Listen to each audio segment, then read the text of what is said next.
At this point, it really is starting to feel like there isn't a single member of the Trump administration that is not just corrupt down to their core.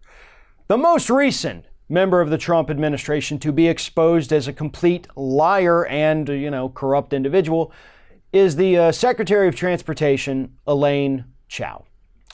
It was revealed on Tuesday of this week that Mrs. Chao actually still owns stocks in a company, Vulcan Materials, happens to be one of the largest construction contractors for new transportation projects in this country.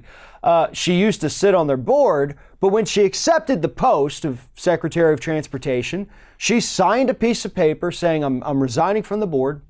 I'm going to sell all my shares of this company, and I will no longer in any way profit from them. They're going to pay me cash. That part's important. They're going to pay me cash for everything I own in this company. I'm walking away. I'm going to be Secretary of Transportation. Again, we found out Tuesday they didn't pay her in cash. They paid her in stock. So she still owns stock in the company. And do you know what happened?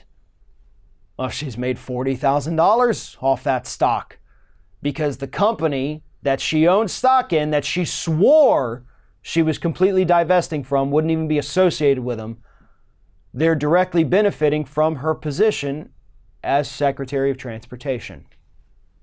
Now, obviously, this is a big deal. This is very corrupt, and Ms. Chao needs to go in front of Congress and answer questions as to why she lied to us. She signed a piece of paper saying she was going to do a thing, and then she didn't do the thing, and then she made a butt ton of money off of it. Oh, and by the way, this isn't actually mentioned in any of the stories I read about this, about what Ms. Chao has done, but I think it's worth mentioning because a lot of people apparently don't know about this, and I think it's lazy reporting to not include it. But Miss Elaine Chao is also the wife of Senate Majority Leader Mitch McConnell. The stories I read didn't actually mention that. There was no mention of Mitch McConnell whatsoever.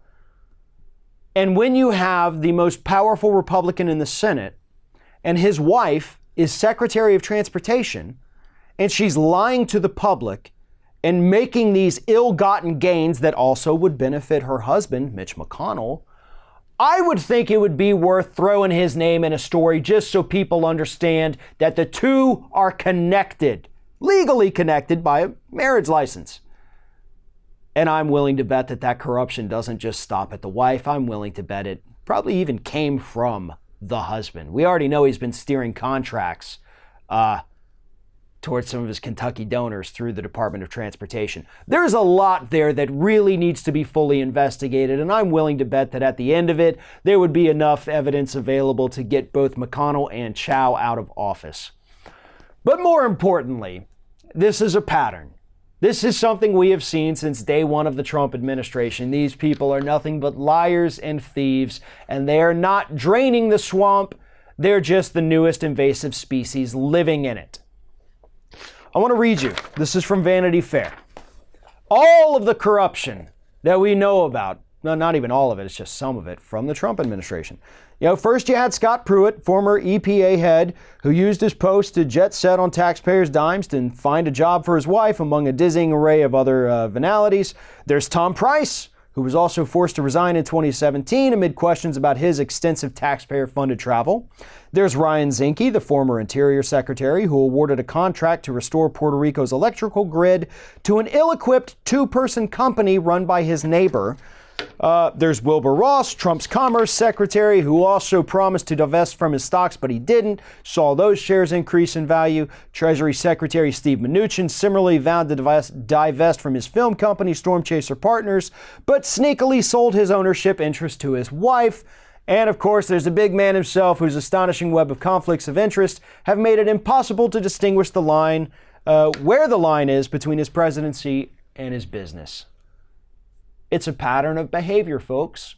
It's not just Donald Trump. It is quite literally every single person that he has installed in his cabinet.